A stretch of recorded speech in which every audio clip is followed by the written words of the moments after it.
तो SSC GD 2023 में जो आपके प्रश्न पूछे गए हैं आज हम उन पर चर्चा करेंगे। जैसे कि सबसे पहला प्रश्न है हमारा यहाँ पर, निम्नलिखित में से शुद्ध वाक्य का चयन कीजिए। ठीक, तो ये प्रश्न आपका आया था। तो सबसे पहला है यहाँ पर, राम ने पढ़ता होगा। ठीक, तो ये तो पहले से ही गलत है, यहाँ पर होना चाहिए राम पढ़ता होगा, तो ये सही हो जाता, तो ये यहाँ पर हमारा कैंसिल हो जाएगा। ठीक, इसका दूसरा है हमारा यहाँ पर, लड़की पुस्तक पढ़ी है। ठीक, लड़की पुस्तक पढ़ी है, सही क्या होता, लड़की पुस्तक पढ़ती है ये होता, तो यहाँ पर ये आपका सही हो जाता, लेकिन ये आपका गलत है, इसे भी कैंसिल कर देते हैं। इसके बाद है आपका, सुरेश ने गीते गा रहा था। यहाँ पर यदि होता सुरेश गीत गा रहा था तो यहाँ पर सही होता, लेकिन ये आपका क्या है, गलत है। तो सही हमारा क्या हो जाएगा, डी हमारा ऑप्शन बिल्कुल सही हो जाएगा।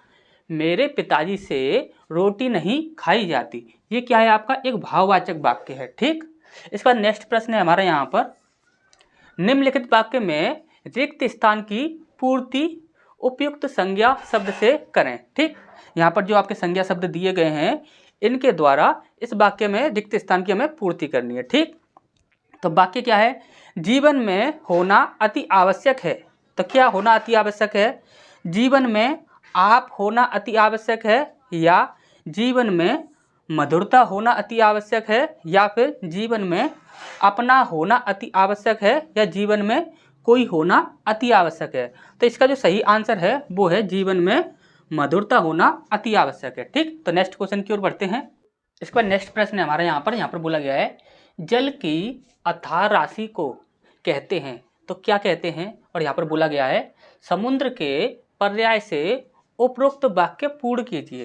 यहाँ पर बोला गया है समुद्र का पर्यायवाची होना चाहिए, उसी से यहाँ पर हमें रिक्त स्थान की पूर्ति करनी है। ठीक, तो यहाँ पर आप देखिए, सबसे पहला है आपका कालिंदी, दूसरा है आपका जलधि, तीसरा है आपका सरिता, और चौथा है आपका पयोधर। ठीक, अब यहाँ पर आप ध्यान से समझिएगा, ये जो पयोधर जो होता है यह पर्याय किसका होता है, तो यह होता है आपका बादल का। ठीक, किसका होता है, बादल का। ठीक, इसके बाद यदि हम सरिता की बात करें तो सरिता होता है आपका नदी का, किसका, नदी का। और इसके बाद यदि कालिंदी की बात करें तो कालिंदी होता है आपका यमुना नदी का, किसका, यमुना नदी का। ठीक, और इसके बाद यदि जलधि की बात करें तो ये होता है आपका समुद्र का। ठीक, तो अच्छे से ये चीज़ समझ आ गई होगी। इसके बाद नेक्स्ट प्रश्न है, निम्नलिखित में से किस वाक्य में वर्तनी अशुद्धि है, वर्तनी संबंधी अशुद्धि किस वाक्य में है, ये यहाँ पर हमसे पूछा गया है। ठीक, तो यहाँ पर सबसे पहला है, वह मेरा इकलौता बेटा है। ठीक, अब यहाँ पर बेटा बोला जाएगा या पुत्र बोला जाएगा, अब कुछ भी बोला जाए, लेकिन वर्तनी संबंधी अशुद्धि यहाँ पर नहीं है। देखिए बेटा साफ लिखा हुआ है और सब कुछ ठीक ठाक है। ठीक, तो इसे हम यहाँ पर कैंसिल कर देते हैं। ठीक, यहाँ अंतर विश्वविद्यालय प्रतियोगिता होगी। ठीक, अब यहाँ पर आप देखोगे तो ये जो आपका शब्द है प्रतियोगिता, ये क्या लिखा हुआ है, प्रतियोगिता, लेकिन ये होता क्या है, तो ये होता है आपका प्रतियोगिता। दोनों ही और क्या होगा, छोटी ई की मात्रा आएगी, और यहाँ पर देख रहे हो आप, यहाँ पर क्या है, बड़ी ई की मात्रा है, तो यही ऑप्शन हमारा बिल्कुल सही हो जाएगा, जिसमें आपकी वर्तनी अशुद्धि है। ठीक, और आगे देख लेते हैं, उसने मोतियों का एक हार खरीदा, ये भी आपका बिल्कुल सही है। इसके बाद नेक्स्ट है आपका, आर्यावर्त एक राष्ट्रीय दैनिक है। ठीक, तो ये सभी आपके बिल्कुल सही हैं, सही आंसर हमारा क्या हो जाएगा, बी हो जाएगा। ठीक, तो नेक्स्ट क्वेश्चन की ओर बढ़ते हैं।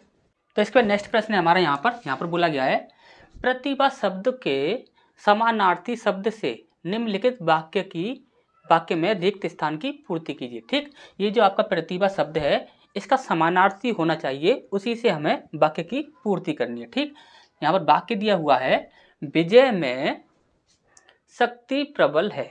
ठीक, अब यहाँ पर आप देखिए, सबसे पहला ऑप्शन है हमारा यहाँ पर शारीरिक, दूसरा है हमारा यहाँ पर पाचन, तीसरा है आपका मेगा, और चौथा है धारणा। ठीक, और यहाँ पर देखिए शारीरिक को तो आप देखते ही काट दोगे, और पाचन इसको भी देखते ही काट दोगे, लेकिन फंसोगे कहाँ पर, यहाँ पर दो ऑप्शन में। ठीक, देखिए धारणा क्या होता है, यानी कि व्यक्ति की जो धारणा होती है कोई व्यक्ति किसी कार्य को कर रहा है तो वो क्या सोचकर कर रहा है, ये उसकी धारणा होती है। ठीक, यानी कि व्यक्ति की जो सोच होती है उसे हम बोलते हैं धारणा। ठीक, अब यहाँ पर यदि मेगा की बात की जाए तो मेगा का अर्थ होता है जैसे कि किसी इंसान की जो भी आपकी बुद्धि होती है, जो आप उस इंसान का ज्ञान होता है, उसे कहते हैं मेगा। ठीक, अब यहाँ पर आप देखिए विजय में मेगा शक्ति प्रबल है या धारणा शक्ति प्रबल है, तो यहाँ पर आपका मेगा शक्ति प्रबल होना चाहिए। क्यों? क्योंकि दिमाग की जो शक्ति होती है, बुद्धि की जो शक्ति होती है, वही प्रबल होनी चाहिए विजय के लिए। ठीक, तो ये चीज़ आपको अच्छे से समझ आ गई होगी। नेक्स्ट है निम्नलिखित मुहावरों के लिए उपयुक्त अर्थ क्या होगा। ठीक, निम्नलिखित मुहावरे के लिए उपयुक्त अर्थ क्या होगा, ये जो आपका मुहावरा दिया हुआ है उल्टी गंगा बहाना। ठीक, तो यहाँ पर देखिए सबसे पहला है आपका नियम के विरुद्ध काम करना, दूसरा है आपका बिना मतलब की बातें करना, तीसरा है आपका नदी की धारा को मोड़ देना, और चौथा है आपका दूसरों की वस्तु चुरा लेना। ठीक, तो यहाँ पर जो सही आंसर होगा वो होगा नियम के विरुद्ध कार्य करना। ठीक, तो अच्छे से आपको ये चीज़ समझ आ गई होगी। नेक्स्ट क्वेश्चन की ओर बढ़ते हैं। तो इसके बाद नेक्स्ट प्रश्न है हमारा यहाँ पर बोला गया है पारदर्शक शब्द के लिए उचित वाक्यांश है। ठीक, पारदर्शक ये जो आपका शब्द दिया हुआ है, इसके लिए सही वाक्य कौन सा है वो हमें बताना है। पहला है ऑप्शन हमारा जो कोई नाटक देखे। ठीक, दूसरा है हमारा यहाँ पर जिसे देखा ना जा सके। ठीक, तीसरा है यहाँ पर आपका जिसके पार देखा जा सके, और चौथा है जिसके पार देखा ना जा सके। ठीक, तो देखिए यहाँ पर लिखा हुआ है आपका पारदर्शक। ठीक, तो देखिए एक होता है आपका पारदर्शी और एक होता है आपका अपारदर्शी। तो जिसके पार देखा ना जा सके तो उसे क्या बोलेंगे हम, अपारदर्शी। ठीक, अपारदर्शी, और जिसके पार देखा जा सकता है उसे क्या कहते हैं हम, पारदर्शी। ठीक, तो यही हमारा बिल्कुल सही आंसर हो जाएगा। ठीक, इसका नेक्स्ट है आपका निम्नलिखित मुहावरे का उपयुक्त अर्थ क्या होगा। ठीक, मुहावरा दिया हुआ है खून का घूंट पीना। ठीक, खून का घूंट पीना, इस मुहावरे का सही अर्थ क्या होगा। ठीक, सबसे पहला है आपका चुगली करना, दूसरा है आपका कोई गर्म चीज पीना, तीसरा है आपका क्रोध दबाना, और चौथा है आपका भाग जाना। ठीक, तो देखिए खून का घूंट पीना, इसका सही अर्थ यही होता है क्रोध को दबा लेना। ठीक, तो यहाँ पर सही आंसर हमारा क्या हो जाएगा, सी। ठीक, तो नेक्स्ट क्वेश्चन की ओर बढ़ते हैं। इसका नेक्स्ट प्रश्न है हमारा यहाँ पर बोला गया है निम्नलिखित वाक्य में रेखांकित खंड के स्थान पर प्रयुक्त होने वाले सबसे उपयुक्त विकल्प का चयन करें। ठीक, तो यहाँ पर ये दिया हुआ है मैंने कल दिल्ली जा रहा हूँ। ठीक, मैंने कल दिल्ली जा रहा हूँ, तो ये जो आपका रेखांकित है इसके स्थान पर क्या हम रखें कि ये वाक्य जो है वो बिल्कुल शुद्ध हो जाए। जैसे कि सबसे पहला है आपका हम, तो देखिए हम रखकर देखिए हम कल दिल्ली जा रहा हूँ, तो ये तो आपका गलत लग रहा है। ठीक, इसके बाद मेरे रखकर देखते हैं, तो मेरे कल दिल्ली जा रहा हूँ, तो ये भी आपका गलत लग रहा है, इसे भी हटा देते हैं। इसके बाद है आपका मैं कल दिल्ली जा रहा हूँ, तो हाँ ये आपका बिल्कुल सही लग रहा है। ठीक, इसका नेक्स्ट को भी देख लेते हैं मुझे कल दिल्ली जा रहा हूँ, तो ये आपका गलत है। ठीक, तो सही आंसर क्या हो जाएगा, मैं। ठीक, इसका नेक्स्ट है आपका कौरवों के चक्रव्यूह के कारण अल्पायु में अभिमन्यु को वीर गति मिली। ठीक, वाक्य में प्रयुक्त अल्पायु का विलोम शब्द क्या होगा। ठीक है, देखिए यहाँ पर ये जो अल्पायु जो होता है, अल्पायु का अर्थ होता है कम आयु। ठीक, और इसका हमसे यहाँ पर क्या पूछा गया है, विलोम यानी कि उल्टा। ठीक, अब यहाँ पर आप देखिए ऑप्शन दिए हुए हैं, सबसे पहला है आपका लघु आयु, दूसरा है आपका व्रक्ति, तीसरा है आपका चिरंजीव, और चौथा है आपका चिरायु। ठीक, अब यहाँ पर आप ध्यान से समझिएगा, देखिए इसे देखें तो हम ये देखिए चिर प्लस आयु होता है आपका चिरायु। ठीक, अब यदि चिर शब्द की बात करें तो चिर का अर्थ होता है लंबा या अधिक समय तक, कुछ भी आप बोल सकते हो। ठीक, तो यहाँ पर आप ध्यान से समझिएगा, यहाँ पर बोला गया है चिरंजीव। ठीक, यानी कि ये जीने की बात कर रहा है, किसकी, जीना, और यहाँ पर ये किसकी बात कर रहा है, ये आयु की बात कर रहा है। अब यहाँ पर हमें ध्यान से देखना है कि यहाँ पर हमसे पूछा क्या गया है। यहाँ पर पूछा गया है यहाँ पर हमसे अल्पायु, यानी कि अल्प प्लस आयु, अल्प प्लस आयु। कभी भी इस प्रकार के आपको प्रश्न दिखते हैं तो आप उनमें हमेशा एक ही चीज़ देखिए कि आपको तराजू के दोनों पलड़े बराबर ही रखने हैं। यानी कि प्रश्न में जो चीज़ पूछी गई है ऑप्शन में भी आपको वही चीज़ देखकर आंसर करना है। यहाँ पर भी आपका ये ऑप्शन भी आपका बिल्कुल सही है, ये भी आपका ऑप्शन बिल्कुल सही है, लेकिन इसके अकॉर्डिंग देखा जाए तो आपका 100% जो ऑप्शन होगा वो आपका यही सही होगा। क्यों? क्योंकि यहाँ पर आपकी आयु की बात की गई है और यहाँ पर भी आपकी आयु की बात की गई है। यहाँ पर जीने की बात की जा रही है, जीवन की बात की जा रही है। ठीक, तो 100% आंसर क्या आपका सही होगा? ये होगा। ठीक, तो ये चीज़ आप याद रखिए। ऑप्शन में क्या पूछा गया है, प्रश्न में क्या पूछा गया है और ऑप्शन में क्या दिया हुआ है, दोनों को सबसे पहले हमें मिला लेना है। ठीक, तो नेक्स्ट क्वेश्चन की ओर बढ़ते हैं।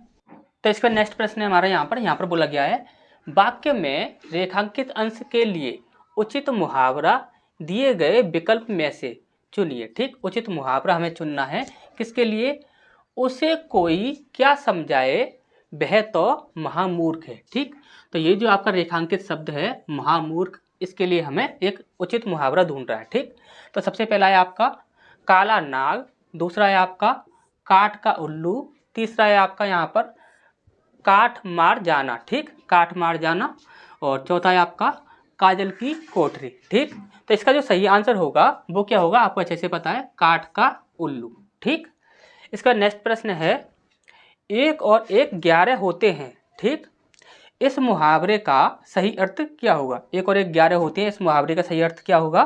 तो सबसे पहला है आपका संगठन में शक्ति, दूसरा है आपका एक कार्य के 2 लाभ, तीसरा है आपका बड़ा समूह, या चौथा है आपका गलत लोगों का समूह। ठीक, तो 1 और 1 11 होना ये क्या होता है? संगठन में शक्ति होना। ठीक, तो नेक्स्ट क्वेश्चन की ओर बढ़ते हैं। इसके बाद हमारा नेक्स्ट प्रश्न है, यहाँ बोला गया है, निम्नलिखित वाक्यांश के लिए उपयुक्त सार्थक शब्द क्या होगा? सार्थक शब्द हमें पूछ रहा है वाक्यांश के लिए, और ये क्या दिया हुआ है, जिसने इंद्र पर विजय प्राप्त की हो, जिसने इंद्र पर विजय प्राप्त की हो उसके लिए हमें बताना है। ठीक, तो सबसे पहला है आपका इंद्र जय, दूसरा है आपका इंद्र विजय, तीसरा है आपका इंद्र जीत, और चौथा है आपका इंद्र जीता। ठीक, तो देखिए यदि वर्तनी के आधार पर देखा जाए तो इंद्र जीता, यहाँ पर ये ताप है, यहाँ पर आ का डंडा लगा हुआ है, तो इसकी वजह से ये यहाँ पर क्या हो गया, गलत हो गया। नहीं तो हमारा ये भी आंसर जो था वो बिल्कुल सही था।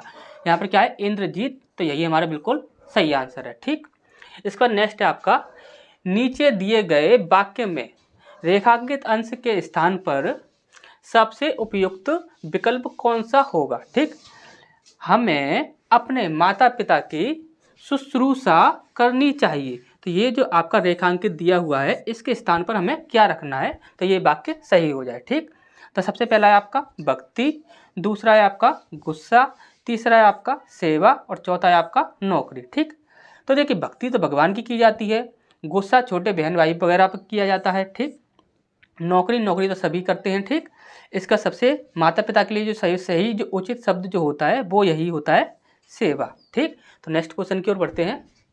तो इसके बाद हमारा नेक्स्ट प्रश्न है, यहाँ पर बोला गया है, निम्नलिखित वाक्य में रेखांकित एकार्थी शब्दों का, देखिए यहाँ पर बोला गया है एकार्थी, यदि आपको नहीं पता हो एकार्थी किसे कहते हैं तो आप याद रखिए, एकार्थी बोला जाता है जिस शब्द का एक ही अर्थ हो। ठीक, जिस शब्द का एक ही अर्थ हो उसे हम एकार्थी बोलते हैं। ठीक, तो निम्नलिखित वाक्य में रेखांकित एकार्थी शब्दों का सही अर्थ युग्म क्या होगा? ठीक, देखिए यहाँ पर हम रेखांकित नहीं कर पाए हैं। ठीक, तो यहाँ पर देखिए रेखांकित आपका ये है प्रथा। ठीक, यहाँ पर प्रथा जो है वो रेखांकित है। ठीक, तो यहाँ पर बोला गया है, धूत प्रथा का दुष्परिणाम पांडवों के साथ उनकी माता प्रथा को भी भुगतना पड़ा। ठीक, यहाँ पर ये जो आपकी प्रथा जो शब्द हैं यहाँ पर दोनों ये क्या है, आपके रेखांकित हैं। ठीक, अब यहाँ पर देखिए सबसे पहला ऑप्शन है आपका यहाँ पर परंपरा कुंती, दूसरा है आपका परंपरा अलग, तीसरा है सहानुभूति विश्वास, और चौथा है आपका धारणा परंपरा। ठीक, तो देखिए यहाँ पर आप ध्यान से समझिएगा, काफ़ी अच्छा प्रश्न है ये।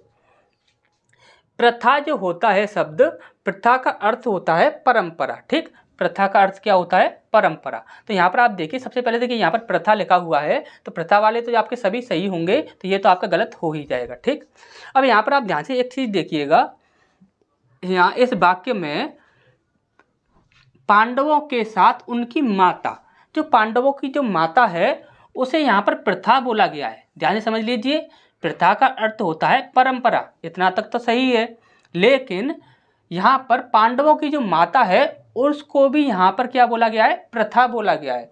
लेकिन पांडवों की जो माता जो थी उसका नाम क्या था? कुंती नाम था उनका नाम क्या था? कुंती। तो यहाँ पर एक प्रथा का अर्थ हो जाएगा यहाँ पर परंपरा, ठीक, और दूसरी प्रथा का अर्थ हो जाएगा यहाँ पर कुंती। अच्छे से समझ आ गया होगा। पहला जो प्रथा शब्द था उसका अर्थ परंपरा, और दूसरा जो प्रथा शब्द है उसके लिए उनकी माँ के लिए बोला गया है, तो वो आपका क्या हो जाएगा? कुंती। ठीक, तो यहाँ पर सही आंसर हमारा क्या हो जाएगा? ए। ठीक, इसके बाद नेक्स्ट है आपका, निम्नलिखित में से शुद्ध वाक्य का चयन कीजिए जो कि वाक्य आपका शुद्ध है। ठीक, यहाँ पर सबसे पहला है आपका बेटी बेटा से पूछा।